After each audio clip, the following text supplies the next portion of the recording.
Hi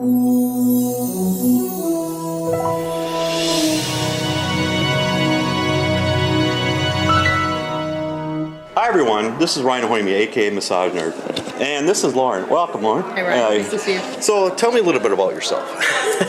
Well, I'm Lauren Cates. Yeah. I'm the president of the Society for Oncology Massage. Yep. I'm also a continuing ed provider. I primarily teach oncology massage, and I teach people not so much the nuts and bolts of working with people at the end of life, but how to get out of your own way. When you're with someone who's dying or maybe dying, how do you, kind of come to a place in yourself where you can sit still with that and just be of service? Yeah, that's a really hard portion. I mean, I remember back in the day when I had a few clients that were close to death and stuff, and it was just, you just never get used to it, I think. Yeah, exactly. Yeah. And you're not supposed to. No, that's part of what I teach, is that what you're feeling is real, and if you stop feeling that, then you need to take a break. So. And do you teach classes around the United States then? Or? I do, okay. Yeah. So is there a certain organization that is it with oncology? Or, a lot of my students come from classes that have been sponsored by the Society for Oncology Massage. Okay. I specifically, my CE teaching is, and actually all of our, one of the things the Society does is we've really spent the first 5 years of the life of the organization establishing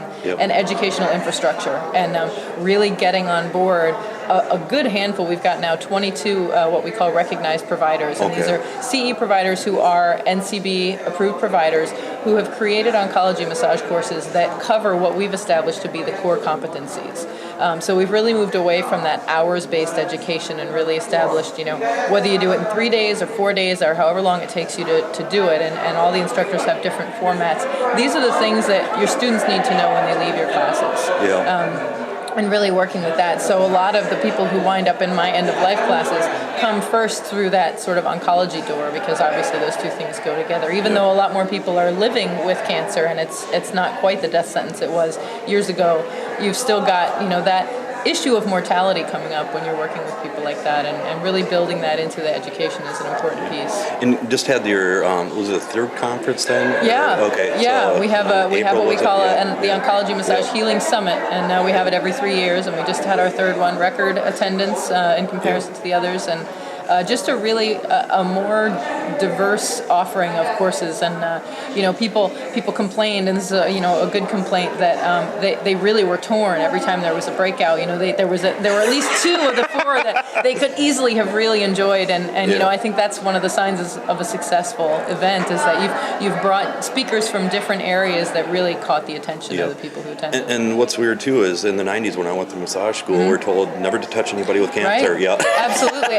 And that is certainly one of the first competencies, because there are still, now I think what we've done is, there's still of course a couple schools saying, don't touch people, and the assumption is that you cause the cancer to spread. So part of what we teach in all of our core courses is, this is what we know about cancer and how it spreads, and that it's not this simple mechanical process where you massage a person with cancer and suddenly the cancer is spread further in their body. But the other piece is that what's happened is we've gone from this overarching taboo to it's fine.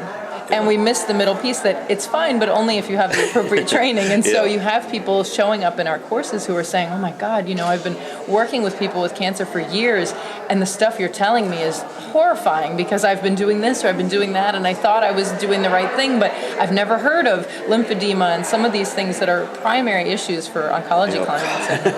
Right. And that it's not just for people in active treatment, that oncology massage and the knowledge that comes into it is really about anyone who's ever had treatment.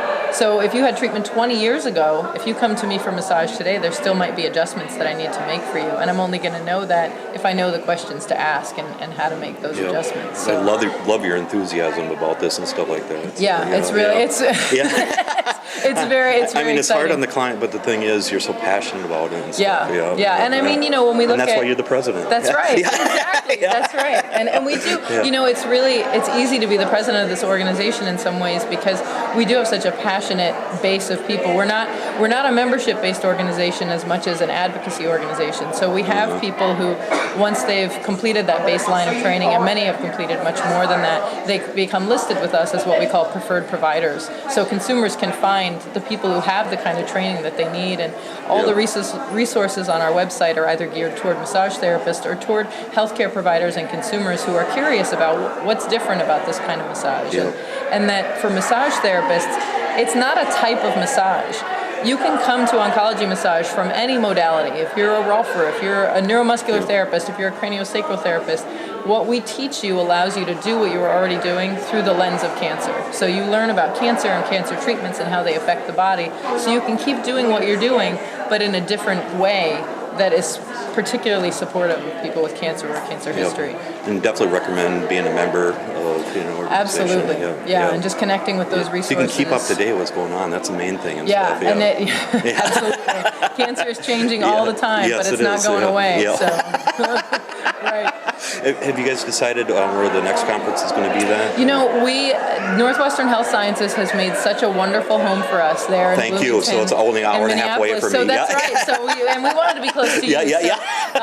So in the next time we do it, it will be there again. And you know, we polled our attendees to see if they want to wait 3 years. So it may be that it's in 2 years. We're putting that data together now. Year. So we said, well, that's what I think, right? I mean, there's enough love to go around. Yeah, exactly. Of course, you know, the planning committee is looking at me, you know, and saying, "Oh, it's too hard to do it every year." So, but we might be, the community might be ready for it to happen every 2 years, because there's more of us, and there's a lot larger outcry in the community, and just from consumers for this. Massage schools are contacting us, hospitals are contacting us. So, I mean, the landscape is changing, and the need is growing, and we need to be able to meet that need. So, and getting us together, I mean, anybody who's ever been to a conference knows so much more gets done in that 2 or 3 days of live interaction than you could ever do over email or phone. Yeah, so, big time. Yeah. And what's the best way for people to get a hold of you?